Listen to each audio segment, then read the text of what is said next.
ndizo sababu ambazo zinafanya watu wengi waogope kuanza jambo fulani. Inawezekana labda ni biashara au chochote kile ambacho wewe mwenyewe unataka kuanza. Cha kwanza watu ambacho huwa kinawafelisha sana kwenye kuanza ni kutamani pua kamili kwenye kila kitu. Yaani kuna mtu labda anataka kuanzisha biashara akasubiria mpaka awe na frame nzuri, decorate mpaka chumba chake kiweze kuwa decorated, na kile pia mpaka awe na vifaa kamili ambavyo vitamsaidia kuanza. Sasa ni kweli ni jambo zuri kutamani vitu kama hivyo, lakini tafiti zinaonyesha kwamba kwa mtu ambaye huwa anasubiria kuwa kamili katika kila jambo ndipo aanze, uwezekano wa yeye kuanza ni mdogo sana. Sasa ili uondokane na hii changamoto, ili uweze kuanza jambo lako unalolitaka, hakikisha kwamba unaanza kwa kile ambacho ulichonacho. Inawezekana labda unataka kuanza biashara ya mtaji labda wa kiasi fulani, na kwa wakati huu hapo uwezekano kupata huo mtaji hauna. Sasa unatakiwa uangalie, ujiulize, ninaweza nikaanzaje hii biashara kwa wakati huu hapa?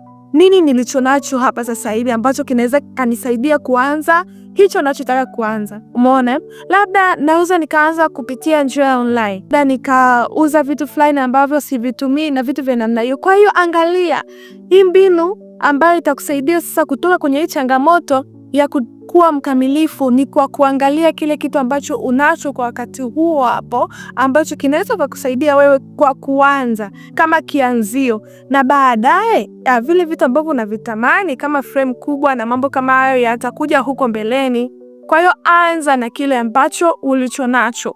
Umeona? Sasa sijui wewe unataka kuanza nini, labda ni biashara mwingine, labda ni kitu kingine tofauti na hicho. Kwa hiyo angalia pale ambapo una uwezo nacho kwa wakati huo hapo, kwa kuwa kama kianzio, kwa hakikisha kwamba unafanya. Kitu cha pili ambacho kinakukwamisha wewe hapo katika kuanza ni mawazo ya kufikiria kwamba nitaonekanaje, fulani atanionaje, rafiki zangu watanionaje, labda nitatengwa na rafiki na jamaa, vitu vya namna hivyo. Sasa wakati mwingine huwa tunajilimbikiza mambo mengi ambayo yanatunyima sisi kufikia kusudi na kuanza kile ambacho tunakiona kwamba kinastahili kwa sababu ya mawazo hayo. Sasa utakuja, tafiti zinaonyesha ya kwamba baadaye sana utakuja kugundua kwamba yale ambayo ulikuwa unafikiria labda fulani atanionaje, utakuja kugundua ya kwamba hawakuwa na muda na wewe. Umeona? Yaani kile ambacho unakiwaza, yale ambayo unaona kabisa ya kwamba ni kama kikwazo, kwamba fulani atanionaje, wewe unakaa kwamba hamna mtu anayekutazama, hamna mtu anayekufikiria. Kwa hiyo hakikisha ya kwamba ili kuondokana na changamoto hii, jipambanie wewe mwenyewe.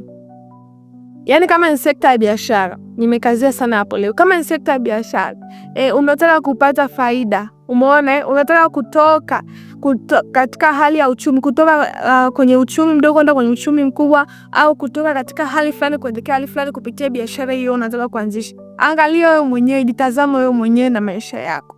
Umeona? Kwa sababu yule ambaye unamtazamia kwamba atakuonaje hana muda na wewe, na yeye pia anaendelea na maisha yake. Kwa hiyo jipe wewe mwenyewe kipaumbele, anza hicho ambacho unakiogopa. Usiogope kuanza hicho ambacho unakianza, maana huenda ndo kitakacho kutoa wewe katika maisha. So sijui ni nini ambacho huwa kinakukwaza katika kitu ambacho unataka kukianza. Sijui ni nini ambacho huwa unaogopa. Wewe unaogopa nini? Je, ni kati ya hivi viwili ambavyo nimevisema au kuna kingine? Nitafurahi kuona komenti yako hapo chini. Thank you.